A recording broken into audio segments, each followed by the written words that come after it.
So in 3.2, this is question 15. Again, we're dealing with the multiplication rule. Again, the multiplication rule is also described as the AND rule. So let's see here. The AND rule. So if we have two events that we're dealing with and we want to know the outcome that involves the word AND, then this is what we refer to as the multiplication rule. So remember, the multiplication rule has basically we're just dealing with two events. So the probability of A and B, it's going to be the probability of A times the probability of B if the two events are independent of each other. They don't affect each other. Then the probability of A and B is going to be the probability of A times the probability of B, given that A has happened. So let's look at question 15. Research has shown that approximately one woman in 800 carries a mutation of a particular gene. About 50% of women with this mutation develop skin cancer. Find the probability that randomly selecting a woman will carry the mutation of this gene and will develop skin cancer. So notice how, again, we have this and will develop skin cancer. So we have these two events. The first event is the probability of selecting a woman will carry the mutation of this gene. Well, based on this, it says one woman in 800 carries this mutation. So that's going to be our first probability.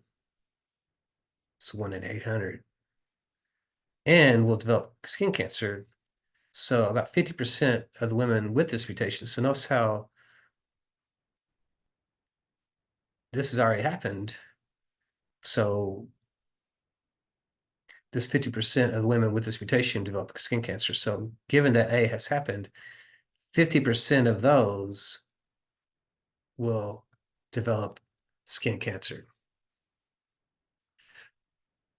So just because you have the mutation does not mean you're going to get skin cancer. But if you do have this mutation, there's a probability that 50% of you will actually get it. So if we put this all together, if we multiply these two probabilities together, so I'm going to use parentheses here, 1 divided by 800.